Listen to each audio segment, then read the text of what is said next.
Anak-anak, mungkin sebagian dari kalian sudah tidak asing dengan istilah yang disebut sebagai konduktor dan isolator.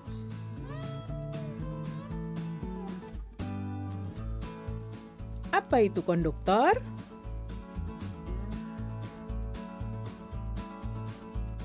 Makna konduktor menurut KBBI adalah benda atau bahan penghantar panas, arus listrik, atau suara.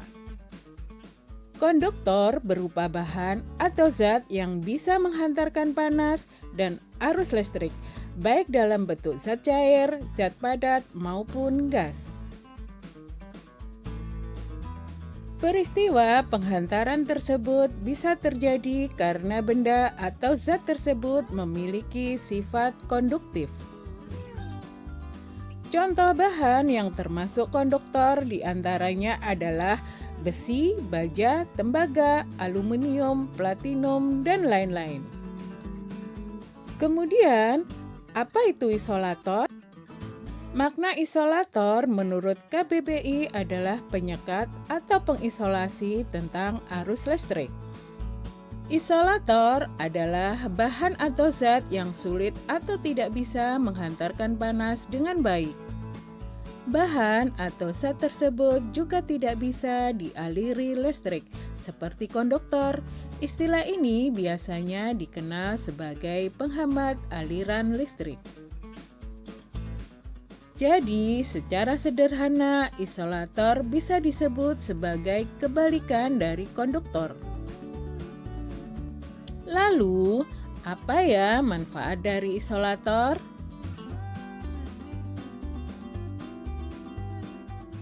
Isolator biasanya dimanfaatkan untuk memisahkan konduktor tanpa harus mengeluarkan arus listrik atau panas.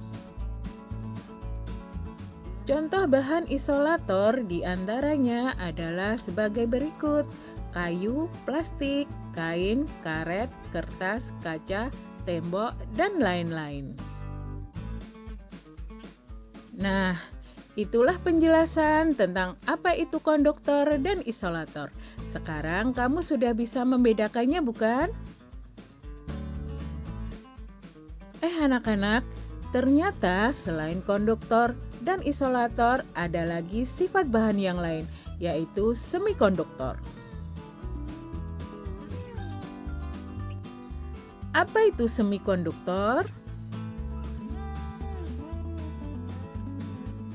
Makna semikonduktor menurut KBBI ada dua. Satu, alat yang bekerja seperti tabung elektron.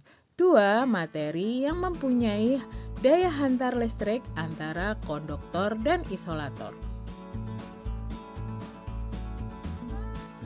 Bahan semikonduktor yang sering digunakan adalah silikon, germanium, dan gallium arsenid. Semikonduktor sangat berguna dalam bidang elektronik karena konduktansinya yang dapat diubah-ubah dengan menyuntikkan materi lain. Jadi, bahan semikonduktor bisa menjadi konduktor bila diberi arus dengan besaran tertentu. Dan juga bisa menjadi bersifat isolator ketika melewati besaran arus tertentu. Bahan konduktor dan isolator di sekitar kita. Barang-barang dalam kehidupan sehari-hari banyak yang memanfaatkan sifat benda sebagai konduktor dan isolator. Seperti panci terbuat dari bahan logam, misalnya aluminium. Aluminium adalah penghantar panas yang baik. Panci akan menghantarkan panas ke makanan yang dimasak.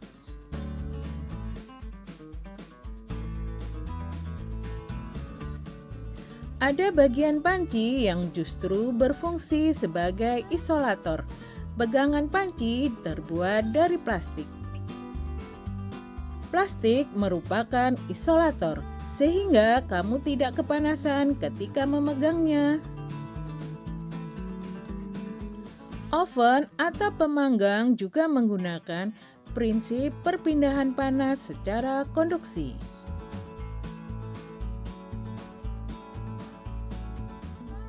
Dengan menggunakan bahan konduktor seperti aluminium, diharapkan panas dari sumber panas seperti kompor, sehingga panas tersebut dapat mematangkan kue atau masakan yang dipanggang.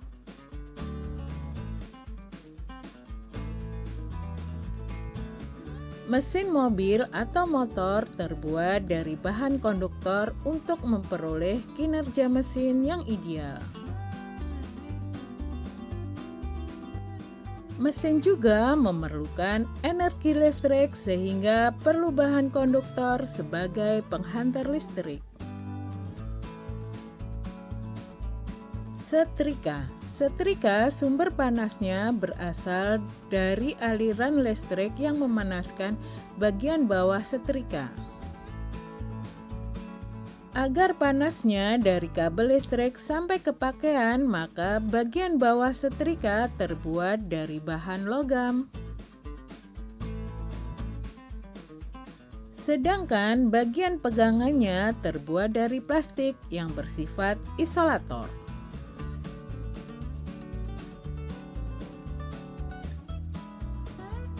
Anak-anak, sekarang kita belajar tentang penggunaan benda konduktor dan isolator.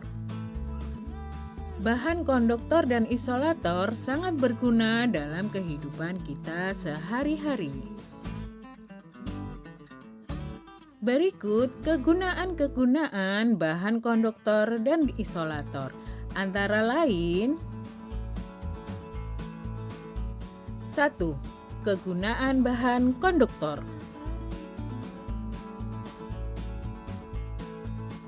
Manusia menggunakan bahan konduktor untuk memindahkan panas dengan cepat.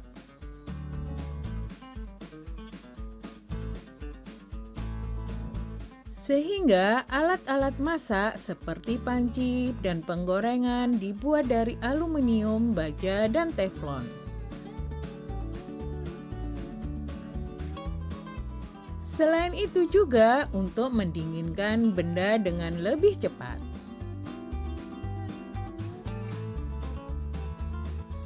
Kumparan atau lilitan radiator di belakang lemari es terbuat dari tembaga agar panas cepat dapat dialirkan dari lemari es ke udara di sekelilingnya.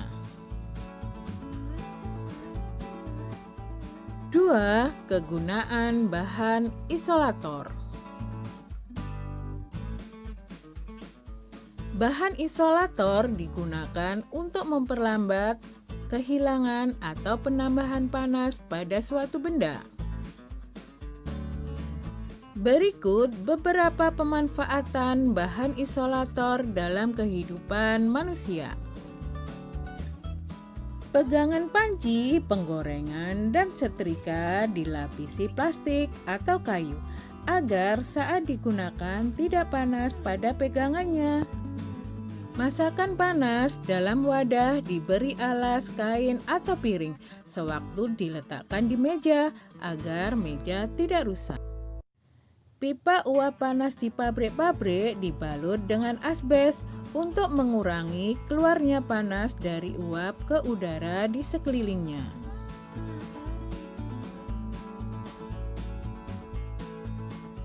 Termos adalah wadah yang dapat mempertahankan suhu benda di dalamnya. Artinya, termos mempertahankan benda panas tetap panas dan benda dingin tetap dingin. Nah, anak-anak, demikianlah pembelajaran kita kali ini. Semoga pembahasannya mudah kalian mengerti dan kalian pahami ya. Terima kasih sudah menonton. Jangan lupa